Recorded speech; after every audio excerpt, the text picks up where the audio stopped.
দাউদের পরে কে আসলো? রাজা সলোমন হিসেবে। রাজা সলোমন।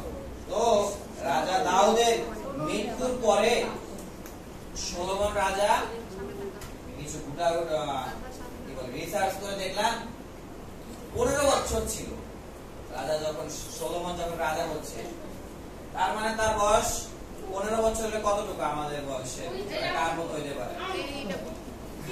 যাই হোক, টিনেজ বয়সে তিনি রাজা হয়েছেন। রাজা সলোমন তিনি এখন রাজা বলে না। রাজা হওয়ার পরে তো তাকে এখন কি দায়িত্ব পালন করতে হবে? ইসরায়েল দেশকে এখন তুমি দেখাশোনা করবে বা নেতৃত্ব করবে। কোন অবিচার হলে এখানে কি করবে? বিচার করবে, তাই না? তখনও ইসরায়েল দেশ এখনো ভাগ হয় নাই, কিন্তু সলোমন রাজার পরে থেকে তার সন্তানদের মধ্যে দ্বারা ভাগ হয়ে গেছে। তার মানে পুরা ইসরায়েল দেশ এখন সলোমনকে দেখাশোনা করতে হবে, রাজা সলোমনকে। যখন তিনি রাজা হলেন তখন তিনি কি করলেন? তার মনেও খুব খুশি হলো, তাই ঈশ্বরকে তিনি ধন্যবাদ দিতে চাইলেন। কিভাবে ধন্যবাদ দিলেন? 1000 পশু বলি দিল। বলি দেওয়া কেরম হয়? বেদি আছে, পশু মাংসগুলো কি করে ওই বেদির উপরে রেখে দিয়ে আগুন দিয়ে দেয়। এবং ওইখানে কত পশু ছিল? 1000 পশু দিয়ে পুরানো উৎসর্গ করলেন। এবং ঈশ্বর তাতে কি হলো? খুব সন্তুষ্ট হলো বা খুশি হলেন। এবং ঈশ্বর তাকে জিজ্ঞাসা করলেন। কি জিজ্ঞাসা করলেন? ঈশ্বর বললেন, যাচনা করো আমি তোমাকে কি দিব। ঈশ্বর তাকে বলতেছে তুমি কি চাও। আমরাও কি করি মাঝে মধ্যে? ঈশ্বর আমাদেরকে বলে তুমি কি চাও, আমরা উল্টা বলি আমি এটা চাই। আমি কি চাই? এইটা বিভিন্ন মানে বিষয় হতে পারে, সাইকেল যাওয়া বা লেখাপড়ার বিষয় বা যে কোনো বিষয় চাওয়া আমাদের কি বলে এটা অথরিটি হিসেবে আছে। কিন্তু এই যে রাজা সলোমন তিনি কি চাইলেন? জ্ঞান বুদ্ধি, তার লোকদেরকে জ্ঞান বুদ্ধি ছাড়া ঈশ্বর রাজা হিসেবে তাকে দায়িত্ব দিয়েছে। রাজা হিসেবে যখন তাকে দায়িত্ব দিল, তার দায়িত্ব কি এখন? এই রাজ্যকে পরিচালনা করা। তিনি পারতেন টাকা চাইতে, আমাকে অন্যান্য দেশ থেকে যে শত্রুরা আক্রমণ করবে আমাকে শক্তিশালী করে দাও, এগুলো না চেয়ে তিনি কি চাইলেন? জ্ঞান বুদ্ধি। কারণ ঈশ্বর তাকে রাজার পদ দিয়েছে। তার মানে ঈশ্বর তাকে একটা দায়িত্ব দিয়েছেন। এই দায়িত্ব পালন করতে কি লাগবে এখন? জ্ঞান বুদ্ধি দরকার আছে। তাই তিনি জ্ঞান বুদ্ধি চাইলেন, কারণ ঈশ্বর তাকে দায়িত্ব দিয়েছে। তার যে দায়িত্ব ওইটা ঠিকভাবে যেন সে পালন করতে পারে। তো যখন সন্তুষ্ট হইল ঈশ্বর এবং তিনিও চাইলে কি আমাকে জ্ঞান বুদ্ধি দাও, তো প্রভুর দৃষ্টিতে সেটা কি তুষ্টিকর হলো, মানে খুব ভালো। ঈশ্বরের দৃষ্টিতে এটা খুব ভালো। ঈশ্বর সন্তুষ্ট হলেন এবং তিনি কি ঈশ্বর বলেন, দেখো আমি তোমার অন্তরে এমন জ্ঞান ও বিচার বুদ্ধি দিলাম যে তোমার আগে তোমার মতো কেউ হয়নি এবং পরেও তোমার মতো কেউ জন্ম লাভ করবে না। অর্থাৎ রাজা সলোমন এই পৃথিবীতে এক পিসি ছিলেন, তার মতো জ্ঞানী ব্যক্তি এখনো কেউ হয় না, মানে বাইবেল অ্যাকর্ডিং টু বাইবেল। আবার তিনি কি ঈশ্বর কি বলতেছেন? আবার তুমি যা যাচনা করনি তাও তোমাকে দিলাম। কি দিলাম? এমন ঐশ্বর্য ও গৌরব দিলাম। ঐশ্বর্য মানে বুঝি টাকা পয়সা বা ধন সম্পত্তি দিক থেকে আমি সবকিছু তোমাকে দিয়েছি। কিন্তু এটা সলোমন চায় নাই, কিন্তু এটা ঈশ্বর হিসেবে কি হিসেবে দিল? এটা বোনাস পয়েন্টের মতো দিল। বোনাস পয়েন্ট, যেমন প্লাস আছে আর মাইনাস আছে, ওরকম বোনাস দিয়েছে। কেন ঈশ্বর তাকে বোনাস দিলেন? কেন দিলেন? কারণ সলোমন রাজা দায়িত্ব আছে।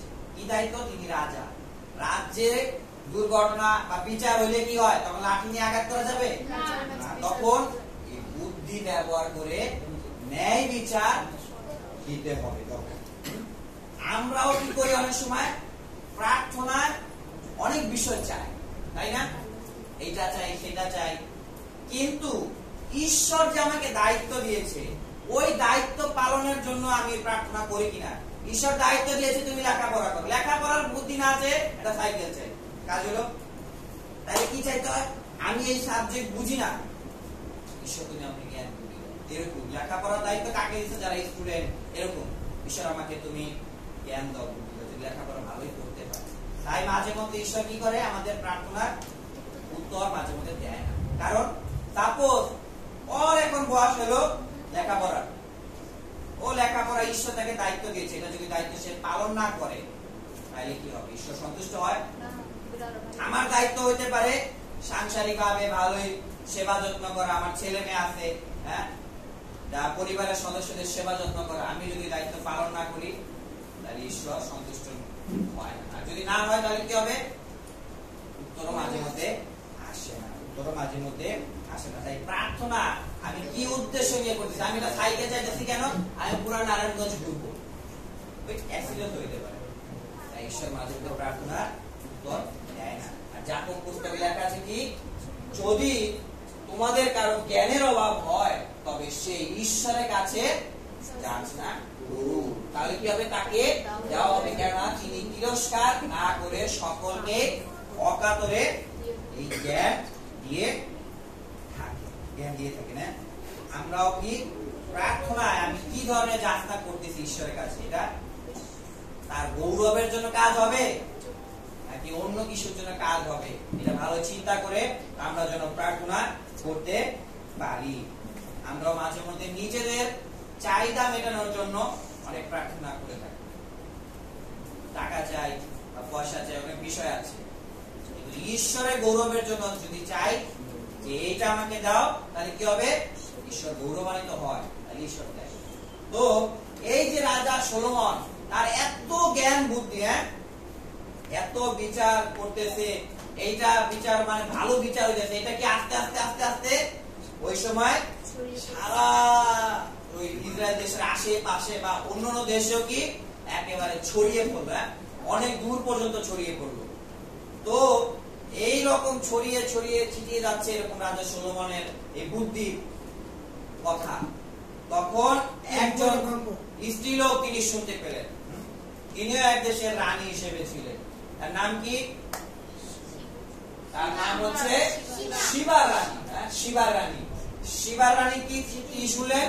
ওই সলোমনের কীর্তি শুনলেন। মানে হচ্ছে সলোমন রাজা হচ্ছে একেবারে খুব জ্ঞানী ব্যক্তি, ঈশ্বর তাকে ভালোই জ্ঞান বুদ্ধি দিয়েছে, তার বিচার মানে 100তে 100 হয়, তার বিচার একটাও ভুল হয় না।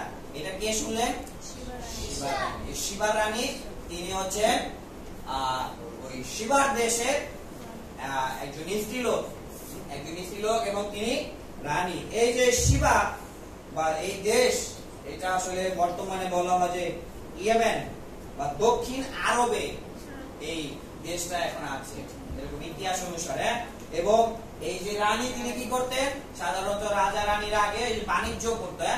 এই বাণিজ্য সেখানে ইথিওপিয়া বা আফ্রিকা দেশে এই বাণিজ্য তিনি করতেন, হ্যাঁ, এই রানী। তো তিনি যখন শুনতে পেলেন তখন কি করলেন? আমিও সলোমন রাজার সাথে কি করব? কথা বলবো, আমিও রাজা সলোমনের সাথে দেখা করব, দেখি আমিও একটু পরীক্ষা করে আসলে সঠিক কিনা।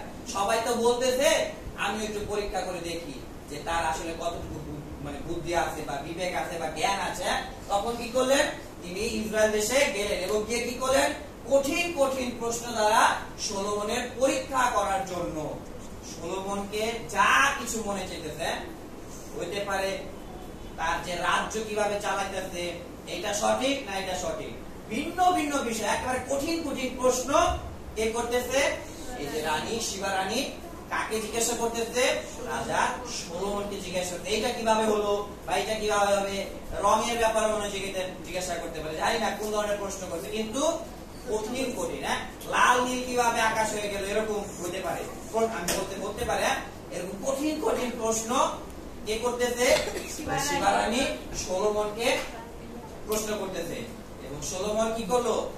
উত্তর একেবারে সঠিক সঠিক দিতে পেরেছে। এবং এই যে রানী যখন সলোমন সাথে দেখা করতে আসলো, তিনি কি করলেন?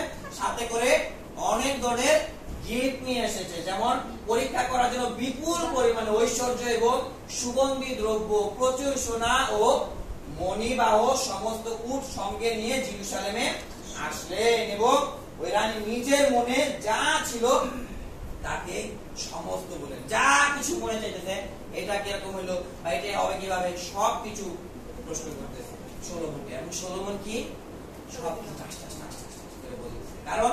কারণ কি ঈশ্বর তাকে কি দিয়েছে? জ্ঞান বুদ্ধি দিয়েছে। এবং এই রানী কি স্বীকার করলো? 7 পদে লেখা আছে, ধন্য আপনার লোকেরা যারা নিয়ত আপনার সম্মুখে দাঁড়িয়ে আপনার জ্ঞানের উক্তি শুনে, মানে জ্ঞানের কথা শুনে। তিনি কাকে ধন্য বলতেছে? যারা আপনার কথা শুনে। এর মধ্যে কে আছে? ওই স্ত্রী লোক, তিনিও আছে, রানীও কথা শুনতেছে। তার মানে রানীও এখন কি হলো বলা যায় মোটামুটি ধন্য হয়ে গেল। কারণ ঈশ্বর কাকে জ্ঞান বুদ্ধি দিল? সলোমন। কারণ সলোমনের মধ্যে দ্বারা রানী তিনিও শুনতে পাচ্ছে। তিনি এত শুনতে শুনতে অবাক হয়ে যাওয়ার মতো, অবাক। জ্ঞান বুদ্ধি কোথায় পাওয়া যায় যদি প্রশ্ন করি? চটপটি দোকানে না? ওই জাকব পুস্তকে। আবার প্রশ্ন করব, জ্ঞান বুদ্ধি সবাই চায়, যেমন যুবক যুবতী বা বাবা মারা চায় কি আমার ছেলে বা আমার মেয়েকে একজন জ্ঞানী ব্যক্তির সাথে বিবাহ দিব। বা যুবক যুবতীদের অবস্থা কি? আমি চাই যে আমি একজন জ্ঞানী ব্যক্তিকে বা জ্ঞানী মেয়েকে আমি বিয়ে করব। এখন প্রশ্ন যদি করি জ্ঞানী কারা? জ্ঞানী কারা? রাজা সলোমন এত জ্ঞান, তার জ্ঞানের ভান্ডারের অভাব নাই। কিভাবে তিনি পেলেন? ঈশ্বরের কাছ থেকে তিনি পেয়েছেন। আমরাও কি পেলাম ঈশ্বরের কাছ থেকে? যিশুকে আমরা পেয়েছি। আমরা কাকে পেলাম? যিশুকে। তো ঈশ্বরকে আমরা পেয়েছি। আর লেখা আছে ঈশ্বরই খ্রিস্ট যিশুকে তোমাদের জীবনের উৎস, যিনি ঈশ্বর থেকে আমাদের জন্য জ্ঞান স্বরূপ হয়েছিলেন। কিভাবে হলো? যিশুর মধ্য দ্বারা আমরা কি হইতে পারি? জ্ঞানী হইতে পারি। কারণ কি সমস্ত জ্ঞান এখন কোথায় আছে? যিশুর মধ্যে আছে। কারণ তিনি কে? পুত্র ঈশ্বর। এবং কলসীয় তার 2:3 পদে লেখা আছে খ্রিস্টের মধ্যে জ্ঞানের ও বিদ্যার সমস্ত ধন গুপ্ত রয়েছে। গুপ্ত মানে বুঝি লুকানো আছে। মানে যিশুকে যদি আমি পাই তাহলে কি পেয়ে গেলাম? ওই যে লুকানো গুপ্ত ধন, জ্ঞান আছে, বুদ্ধি আছে, সব আমি পেয়ে গেলাম। মানে কি? কেন যিশুকে পেলে গুপ্ত ধনে পাওয়ার মতো? কেন? কারণ যিশু কি পুত্র ঈশ্বর। তিনি কি করতে পারে? তিনি প্রধান কাজ কি করতে পারে? আমাদেরকে পাপ থেকে মুক্ত করতে পারে। তার মধ্যে সমাধান আছে। এইটা হচ্ছে কি গুপ্ত ধনের ভিতরে একেবারে লুকানো বিষয়। বুঝতে পারছো? যিশুর নামে কি হয়ে যায়? হাতে পায়ে যদি ব্যথা থাকে বা দাঁতে যদি ব্যথা থাকে, যিশুর নামে ব্যথা চলে একেবারে নিশ্চিত। এইরকম গুপ্ত ধন। এবং যিশু এই স্ত্রীলোকের কথা বলেছে। এই স্ত্রীলোকের নাম কি? তিনি যখন প্রচার করছিলেন, যিশু শিক্ষা দিচ্ছিলেন, তখন তিনি কি করলেন? একটা সময় তিনি বলেন দক্ষিণ দেশের রানী, ওই যে আজকে যে শিবা রানী, সলোমনের জ্ঞানের কথা শুনবার জন্য তিনি পৃথিবীর প্রান্ত থেকে এসেছিলেন। কোথা থেকে? এক প্রান্ত থেকে আরেক প্রান্ত। দেখা যায় এইখানে জেরুজালেম আর এইখানে ছিল ওই স্ত্রীলোক। এইটা যদি তুলনা করা হয়, যদি হিসাব করা হয়, প্রায় 2600 মানে বুঝি 2600 বা 2400 এরকম এতটুক দূরত্ব ছিল কিলোমিটার হিসেবে। কিলোমিটার মানে বুঝি 1 কিলোমিটার আছে, 2 কিলোমিটার আছে। যদি একটু হিসাব করি, যদি চিন্তা করি, অনেক দূরত্ব। এই সময় কি ছিল না? যানবাহনের জন্য ট্রেন ছিল না, কিন্তু কি ছিল? সাধারণত ঘোড়ার গাড়ি হতে পারে বা গাধা হতে পারে। বেশিরভাগ লোকেরা ওই পশুর উপরে বহন করে এক জায়গা থেকে আরেক জায়গায় যেতে। এই যে যাওয়া আসা, এতটুকু দূরত্বে যাওয়া আসা করার জন্য প্রায় 2 থেকে 3 মাস মানে যেতে লাগতো। 2600 বা 2400 থেকে 2600 কিলোমিটার। এতটুকু দূরত্ব কিভাবে যাবে? সে 2 থেকে 3 মাস শুধু যাবে, আবার আসতে কতদিন, আবার 2 থেকে 3 মাস, এরকম মানে যাওয়া আসা করতে করতে যদি আনুমানিক করি তাহলে প্রায় 6 মাসের মতো যাওয়া আসা। এতটুকু দূরত্ব থেকে কে এসেছে? রানী এসেছে কার কথা শোনার জন্য? সলোমনের কথা শোনার জন্য। এবং তিনি কি, এই সলোমন থেকেও মহান এক ব্যক্তি আছে, সে কে? পুত্র ঈশ্বর। তার নাম কি? প্রভু যিশু। তিনি সে পুত্র ঈশ্বর। এই যে রানী, তার যে এতটুকু দূরত্ব থেকে সলোমনের কথা শুনতে আসলো, সলোমন কার কথা বিষয় বলতেছে? ঈশ্বরের বিষয়। এটা করো বা এটা করো না, এটা করা ঠিক বা এটা করা ঠিক না। বাইবেলের কোন পুস্তক জ্ঞানের পুস্তক বলা হয়?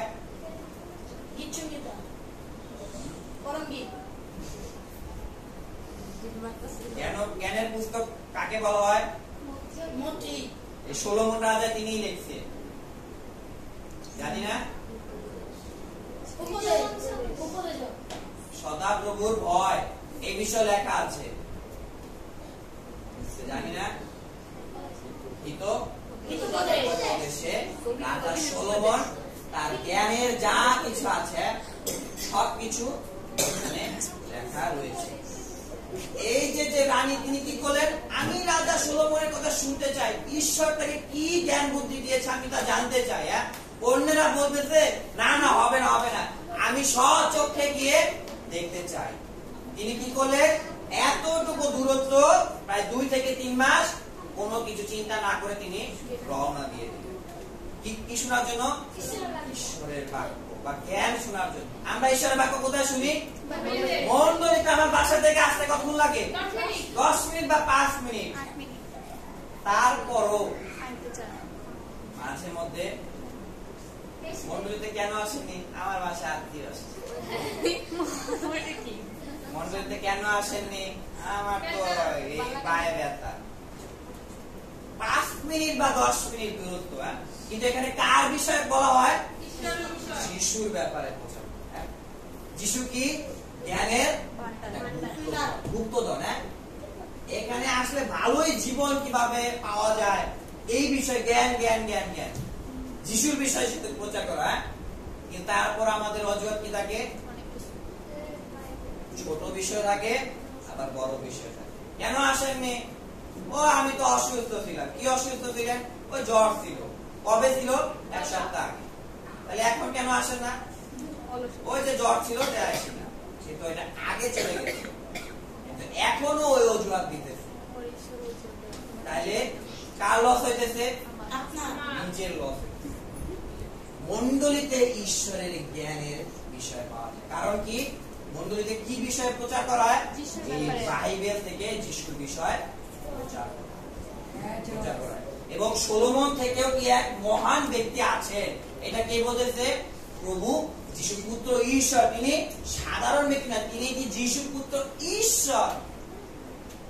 তখন লোকেরা এটা তার গ্রহণ করতেছিল। কারা গ্রহণ করতেছিল না? ওই ফরিসি বা সদ্দুকি বা ওই জিহুদি লোকেরা যিশুকে গ্রহণ করছিল না। কারণ কি? কারণ কি? কারণ কি? কারণ তারা কেন যিশুকে গ্রহণ করছিল না? কেন গ্রহণ করছিল না? অনেকগুলো কারণ। কেন করছিল না? কারণ ফরিসিরা নিজেরাই মনে করে আমরাই জ্ঞানী, যিশু কিছু লাগবে না। তাই কি? তাই তারা যিশুকে বিশ্বাস করত না। তারা মনে করত নিজেরাই জ্ঞানী, আমরাই যা বলবো এটাই ঠিক। কিন্তু যিশু পুত্র ঈশ্বর, তাকে তারা গ্রহণ করেনি। এবং পরবর্তী দেখা যায় কি? রানী যখন, ওই যে রানী যখন এত কিছু শুনলেন, এত কিছু জানলেন, তিনি সব জেনে কি প্রশ্ন করতেছে আর সলোমন টাস টাস করে উত্তর দিতেছে। তখন রানীর অবস্থা কেমন হলো? এত কিছু। আর রানী এভাবে, শিবার রানী সলোমনের জ্ঞান ও তার নির্মিত বাড়ি দেখে, নির্মিত মানে বাড়ি মানে বুঝি সলোমনের যে রাজপ্রাসাদ বলা যায় বা যেখানে তিনি থাকেন, ওই বাড়িও তিনি এত সুন্দর ভাবে তৈরি করেছেন। এইটা দেখেও কি অবস্থা হলো রানীর? একেবারে অবাক করা, এত সুন্দর। কারণ কি? সে ঈশ্বরের থেকে জ্ঞান পেয়েছে। ঈশ্বরের থেকে কি পেয়েছে? বুদ্ধি পেয়েছে এবং সে এই সুন্দর বাড়ি তৈরি করতে পেরেছে এবং তিনি সদাপ্রভুর গৃহে উঠবার জন্য নির্মিত সিঁড়ি এই সমস্ত দেখে হতভম্ব হয়ে গেলেন, মানে তিনি অবাক হয়ে গেলেন, কারণ এত সুন্দর বাড়ি কিভাবে মানুষ তৈরি করতে পারে, এরকম অবস্থা। তিনি সলোমন রাজা কি তৈরি করেছে? ঈশ্বরের গৃহ তৈরি করেছে। কার তৈরি করার কথা ছিল? রাজা দাউদের। তিনি চেয়েছিলেন আমি তৈরি করব, কিন্তু ঈশ্বর কি বললেন? না, তুমি তৈরি করতে পারবে না, কিন্তু সলোমন যে তোমার ছেলে, সে এই ঈশ্বরের গৃহ তৈরি করবে। এবং ওই গৃহ দেখে ঈশ্বরের গৃহে উঠবার জন্য নির্মিত সিঁড়ি, সিঁড়ি দেখা যায় এইটা, এই সিঁড়ি দেখে তিনি একেবারে হতভম্ব হয়ে গেলেন, এত সুন্দর কিভাবে। আর ঈশ্বরের গৃহ তিনি ঠিক কিভাবে তৈরি করলেন? এই সলোমন রাজা আর গৃহের সমস্ত কাঠ, অর্থাৎ যা কিছু ছিল, ওই কি কাঠ দিয়ে ব্যবহার করলো? এরোস কাঠ দ্বারা ওই গৃহের সঙ্গে সংযুক্ত ছিল। এরোস কাঠ মানে খুব দামি কাঠ ছিল ওই সময়। এবং তিনি সমস্ত গৃহ সোনা দিয়ে মুড়িয়ে দিলেন।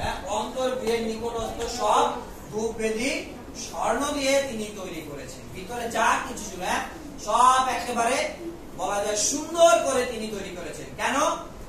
কারণ এটা ঈশ্বরের গৃহ, ঈশ্বর এখানে উপস্থিত থাকবে।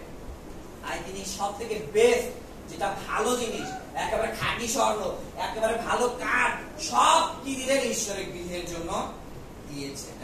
আমরা দেই কিনা ঈশ্বরকে? সব থেকে ভালোটা দেই।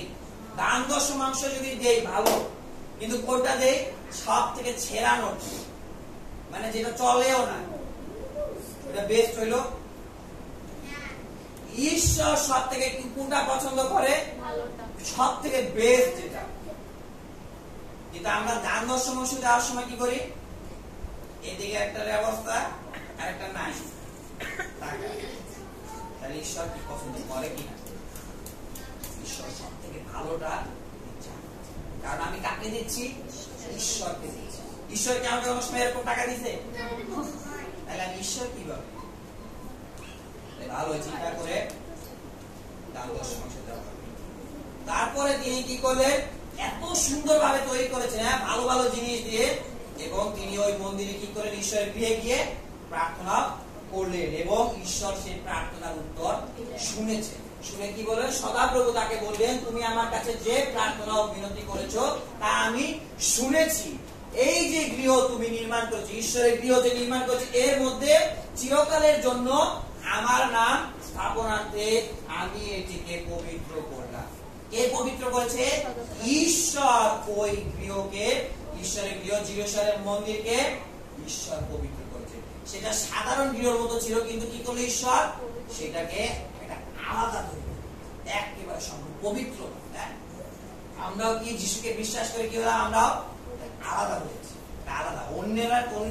অন্যের লোক যেরকম আছে, প্রতিবেশী যেরকম আছে, আমরা সেরকম, আমরাও কি আলাদা, আলাদা। এবং এই স্থানে প্রতিনিয়ত আমার চোখ ও আমার অন্তর থাকে, মানে ঈশ্বর ওই গৃহে উপস্থিত থাকে। আগে ঈশ্বর কোথায় রাখতো?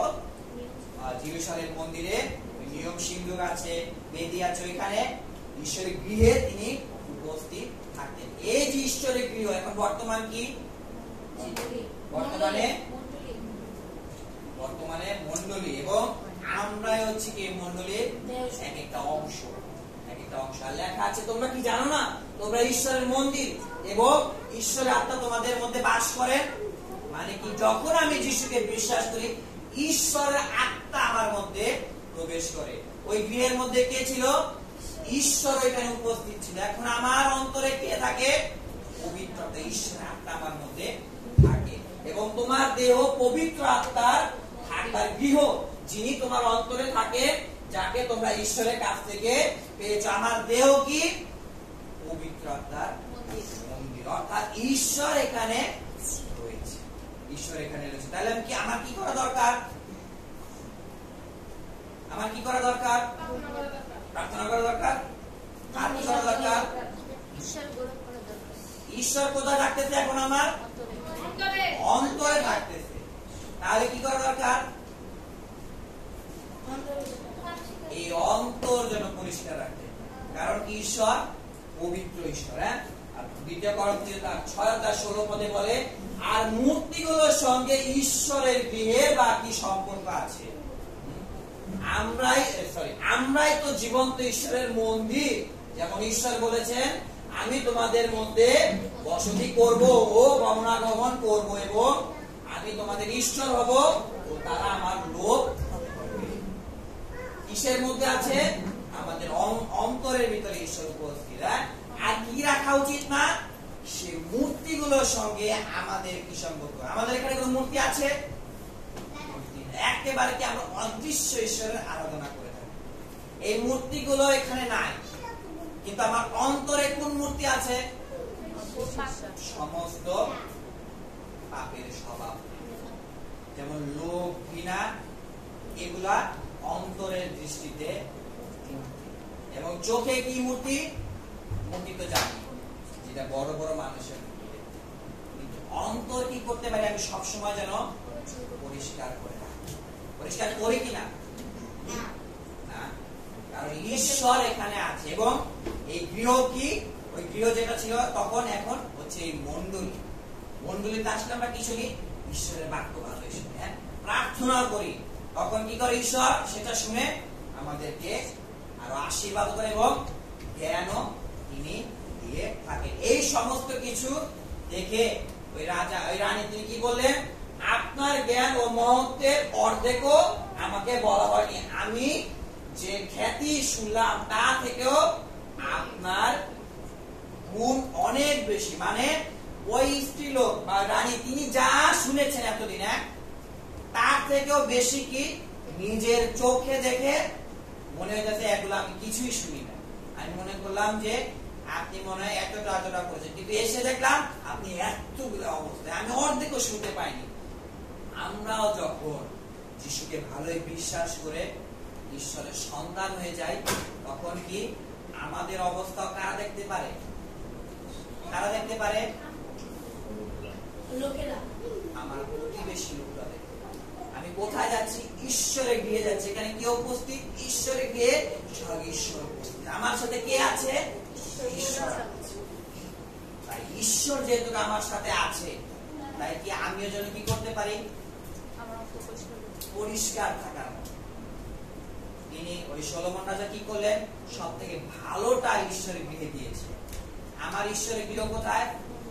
এক হচ্ছে মণ্ডলী, এবং ওই ঈশ্বর এখন আমার সাথে থাকে। অর্থাৎ আমরা বিশ্বাসী বর্গ যেখানেই থাকি না কেন, সেখানে কে? ঈশ্বর উপস্থিত। আমি স্কুলে থাকি, কলেজে থাকি, ভার্সিটিতে থাকি, বা কর্মস্থলে থাকি, বাসায় থাকি, সেখানে ঈশ্বর উপস্থিত। আর যেখানে ঈশ্বর উপস্থিত, সেখানে কি আমি ঈশ্বরের আরাধনা করতে পারি, ঈশ্বরের কাছে যিশু নামে প্রার্থনা করতে পারি। আমি প্রতিনিয়ত কিভাবে চলতেছি, কি ধরনের প্রার্থনা করতেছি, এটা খুবই গুরুত্বপূর্ণ বিষয়। আজকে কি কি শিক্ষা পেলাম? যদি প্রশ্ন করি কি শিক্ষা পেলাম? ঈশ্বর যে দায়িত্ব দিয়েছেন সেটা পালন করা, এবং আর কি শিক্ষা? দশমাংশ যেটা ঈশ্বরকে আমি দিতেছি সেটা যেন সবচেয়ে বেস্ট হইতে পারে। সলোমন রাজা বেস্টটা দিলেন, এবং ঈশ্বরের গৃহ কি? এখন আমার অন্তর, এবং মণ্ডলীকে ভালো সেবা করা মানে ঈশ্বরকেও সেবা করা। তাহলে কি সব থেকে সুন্দর করে রাখতে হয়? এক হচ্ছে মণ্ডলী, এবং দ্বিতীয় হচ্ছে আমার অন্তর। পাপের যেসব বিষয়গুলো রয়েছে সেগুলো থেকে যেন আমি দূরে থাকতে পারি। আমেন। আজকের বাক্য অনুসারে আমরা চিন্তা করব, এবং পরবর্তীতে এই রানী তিনি ইসরায়েলীয় লোক ছিলেন না, কিন্তু তিনি ঈশ্বরকে জানতে পেরেছেন এবং তিনি স্বীকার করলেন যে তিনি হচ্ছেন আসল ঈশ্বর, এবং তিনি বলেন ধন্য তোমার ঈশ্বর, আমার ঈশ্বর আমার মতো দ্বারা প্রকাশিত হচ্ছে। তাই প্রার্থনার মতো দ্বারা আমরা যেন বুঝতে পারি যে আমরাও সলোমনের মতো হইতে চাই। আমরা কি করতে? ঈশ্বরের দেহকে ভালো সেবা করতে চাই। ঈশ্বরের দেহ স্বরূপ যে মণ্ডলী আছে সেটাকে আমি পরিষ্কার রাখতে চাই। তাই স্বীকার করে আমরা প্রার্থনায় যাই, প্রার্থনা করি চিরমঙ্গলময় জীবন্ত প্রেমময় পিতা, তোমার ধন্যবাদ করি আজকে রাজা সলোমনের সেই ইতিহাস আমরা জানতে পেরেছি। তিনি সব থেকে জ্ঞানী মানুষ এই পৃথিবীতে ছিলেন। তুমি আমাদেরকেও সেই জ্ঞান বুদ্ধি যুগিয়ে দাও প্রভু, কেননা যিশুকে যখন আমরা পাই সেই জ্ঞান বুদ্ধি থেকে আরো বেশি যেটা আছে সবকিছু পাই, কেননা যিশু পুত্র ঈশ্বর। যখন আমি সেই পুত্র ঈশ্বরকে পাই তখন আর কিসের প্রয়োজন রয়েছে? তাই যিশুকে ভালোই বিশ্বাস করে চলতে পারি। এবং সলোমন রাজা তিনি ঈশ্বরের গৃহকে এত সেবা করার জন্য সব থেকে ভালো ভালো জিনিসগুলো দিয়েছে। তাই প্রভু আমরা যেন সেই মন্ডলীকে ভালোই সেবা করতে পারি। এবং তুমি তো আমাদের অন্তরে থাকো, ঈশ্বরের আত্মা আমার অন্তরে রয়েছে এবং আমি সেই মন্ডলীর একটা অঙ্গ প্রত্যঙ্গ। তাই আমার অন্তর যেন আমি পরিষ্কার করে রাখতে পারি, তুমি পরিচালনা করো। হ্যাঁ, আমাদের মধ্যে এখনো সেই পাপের স্বভাব রয়েছে, কিন্তু এক একটা পাপের স্বভাব যেন কেটে ফেলতে পারি, পরিষ্কার করতে পারি, তুমি দয়া করো, পরিচালনা করো। এবং আমার মতো দ্বারা অন্য লোকেরাও আমার ঈশ্বরকে জানতে পারে, আমার মতো দ্বারা ঈশ্বরের পরাক্রম অন্য লোকেরা দেখতে পারে। তাই আমি যেন সেইভাবে ঈশ্বরের সাথে সম্পর্ক রেখে চলতে পারি, অন্যেরা যেন স্বীকার করে যে তোমার ঈশ্বর জীবন্ত, তোমার ঈশ্বরের গৃহ শক্তিশালী গৃহ। তাই অন্যেরা যেন বুঝতে পারে, আমি যেন সেইভাবে চলতে পারি। তুমি আমাদেরকে পরিচালনা করো, করুণা করো, দয়া করো। তোমার নামে ধন্যবাদ করি। এই সকল প্রার্থনা প্রভু যিশু তোমার নামে চাই।